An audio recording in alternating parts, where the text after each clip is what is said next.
Los mexicas. El imperio mexica floreció entre los años 1345 y 1521. Su máxima extensión cubría la mayor parte del norte de Mesoamérica.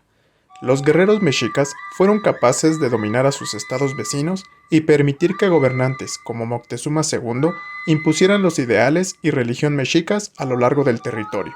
Altamente exitosos en agricultura y comercio, la última de las grandes civilizaciones mesoamericanas también se destacó por su arte y arquitectura, que se encuentran entre las mejores jamás producidas en el continente. Alrededor del año 1100, las ciudades-estado o altépetl, que se extendían por el centro de México, comenzaron a competir entre sí por los recursos naturales y el dominio regional. Cada estado tenía su propio gobernante o tlatoani, que dirigía un consejo de nobles, pero estos pequeños centros urbanos, rodeados de tierras de cultivo, buscaron pronto expandir su riqueza e influencia, para lo cual, en el año 1400 se habían formado varios imperios pequeños en el Valle de México. Entre ellos, los dominantes eran Texcoco y Azcapotzalco, capital de los tepanecas. Estos dos imperios se enfrentaron en el año 1428 en la Guerra Tepaneca. Las fuerzas de Azcapotzalco fueron derrotadas por una alianza de Texcoco, Tenochtitlán y otras ciudades más pequeñas. Tras la victoria, se formó una triple alianza entre Texcoco, Tenochtitlán y una ciudad rebelde tepaneca, Tlacopan. Se inició una campaña de expansión territorial donde el botín de guerra, generalmente en forma de tributo de los conquistados, fue repartido entre estas tres grandes ciudades. Con el tiempo, Tenochtitlán llegó a dominar la Triple Alianza. Su gobernante se convirtió en el líder supremo, el Huey Tlatoani, gran orador, y la ciudad se estableció como la capital del Imperio Mexica. El imperio continuó expandiéndose desde el año 1430, y el ejército mexica, reforzado por el reclutamiento de todos los hombres adultos, hombres provistos de estados aliados y conquistados, y grupos de élite como los guerreros Águila y Jaguar, barrió a sus rivales. Los guerreros mexicas vestían armaduras de algodón acolchado, llevaban un escudo de madera o caña cubierto de piel, y empuñaban armas como el garrote espada de obsidiana llamado macahuitl, una lanza o lanzador de dardos llamado atlatl y un arco con flechas.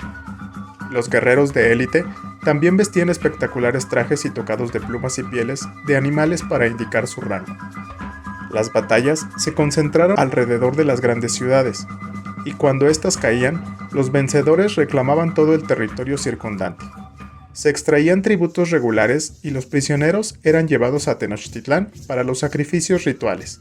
De esta forma, el Imperio Mexica llegó a cubrir la mayor parte del norte de Mesoamérica, un área de alrededor de 135,000 kilómetros cuadrados.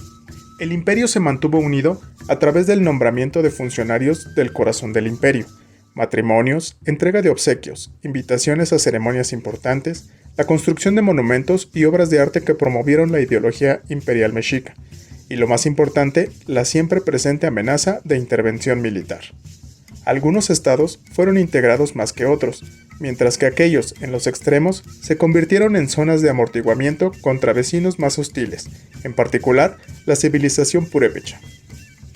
La capital mexica de Tenochtitlán, en la costa occidental del lago de Texcoco, floreció de tal manera en que la ciudad alcanzó a alojar alrededor de 200,000 habitantes a principios del siglo XVI, convirtiéndola en la ciudad más grande de las Américas precolombinas. No solo era la capital política y religiosa, también era un gran centro comercial con mercancías que entraban y salían, como oro, roca verde, turquesa, algodón, granos de cacao, tabaco, cerámica, herramientas, armas, alimentos y esclavos. Dominando la ciudad estaba el enorme recinto sagrado con sus templos y un monumental juego de pelota. La gestión del agua de Tenochtitlán también era impresionante, con grandes canales que atravesaban la ciudad, la cual también estaba rodeada de chinampas, que aumentaron enormemente la capacidad agrícola de los mexicas. También había diques para prevenir inundaciones, reservas artificiales de agua dulce y maravillosos jardines de flores repartidos por la ciudad. La organización política y social de la cultura mexica fue un entretejido humano con instituciones, figuras políticas y sociales, muy bien establecidas en su función. Esta organización inició desde su salida de la mítica Aztlán, cuando se organizaban en clanes llamados calpullis, y seguían a un líder en busca de la tierra en la cual se establecerían. La estructura de gobierno recaía en la nobleza, que era la punta de la pirámide social de la cultura mexica. De los nobles pipiltin salía el gobernante del Altepetl, del señorío o ciudad.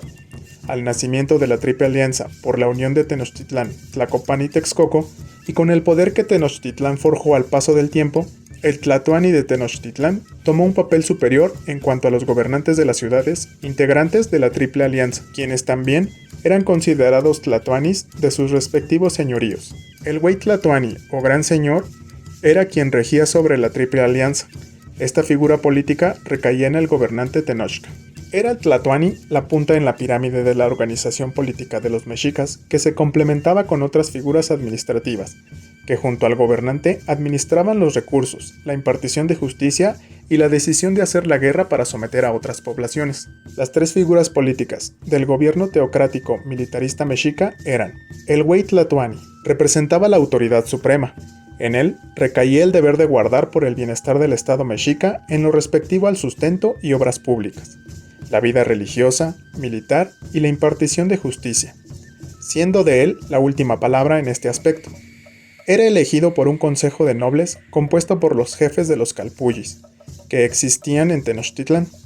Para la elección de Tlatoani tomaban en cuenta sus actos de valor como guerrero, así como el designio de los dioses, además de que éste debía ser descendiente del primer Tlatoani Tenochca llamado Acamapichtli, y tener la firmeza y prudencia para ejercer el poder. Cihuacóatl fue el segundo ente de gobierno en importancia de los mexicas. Entre sus funciones se encontraban el ser juez supremo en la impartición de justicia y los asuntos militares. Nombraba a los jefes de las expediciones militares tenochcas y cuando moría el Tlatoani en Cihuacóatl, daba aviso al consejo elector de nuevo gobernante. Tomaba también el lugar de Tlatoani mientras el nuevo era designado.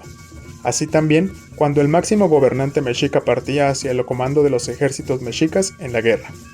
Tlatocán. Era el consejo formado por los jefes de los calpullis e integrantes de la nobleza parientes del Tlatoani en turno. Esta figura política se desempeñaba como consejo de gobierno, resolvía los problemas civiles de justicia y todo lo relacionado con la administración pública de Tenochtitlán. La base de la organización social de la cultura mexica estaba en el calpulli. Esta era una comunidad de individuos pertenecientes al mismo linaje, con los mismos dioses tutelares y que en los tiempos en el que los mexicas buscaban dónde establecerse. Estaba compuesto por 4 calpullis. Ya al establecerse en lo que posteriormente sería Tenochtitlán, el número de estos aumentó a 20. En el calpulli existían 2 categorías sociales, los pilis y los macehuales. Los pilis fueron la gente noble que gobernaba sobre la gente sencilla. Los macehuales fue la gente común del pueblo. Los primeros se encargaban de la protección y defensa del calpulli, y los segundos al sustento de este. Existían 2 formas de ser parte de la nobleza mexica, una por nacimiento y la otra por las acciones de suma importancia que un individuo pudiera realizar principalmente en lo respectivo a acciones bélicas. Aunque se podía ascender en el rango social, nunca se podía llegar a lo más alto de la jerarquía, ya que este estaba reservado a los descendientes del primer Tlatoani mexica.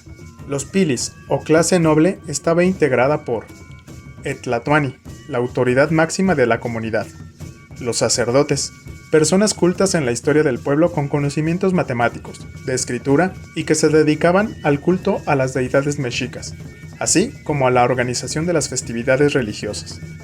Los guerreros, los grandes caudillos militares destacados por su valor en el campo de batalla, y que según sus méritos podían ser guerreros águila o guerrero jaguar.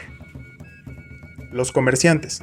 Los llamados pochtecas eran comerciantes que servían al Tlatoani también como espías, ya que les era permitido salir de la ciudad de Tenochtitlán a realizar actividades comerciales. Los macehuales o la gente sencilla se componían de la siguiente manera. Los agricultores. Se dedicaban al cultivo y recolección de las cosechas que sustentaban al pueblo, trabajaban las tierras de los nobles. Los obreros, dedicados a la creación y manutención de las estructuras dentro de la comunidad, destinadas ya sea al culto religioso o al uso comunal. Los artesanos, creaban obras en piedra, joyería y arte plumario. Este era un grupo intermedio ya que era importante para los pilis. Existía otra figura social que era la de los tlacotín, esclavos. Se llegaba a esta condición por voluntad propia al ponerse en venta, por ser prisionero de guerra o por el pago de delitos cometidos. En el caso del pago de una pena, se podía conseguir la libertad al término de esta, caso contrario al ser prisionero de guerra, ya que la mayoría de veces se destinaba al sacrificio.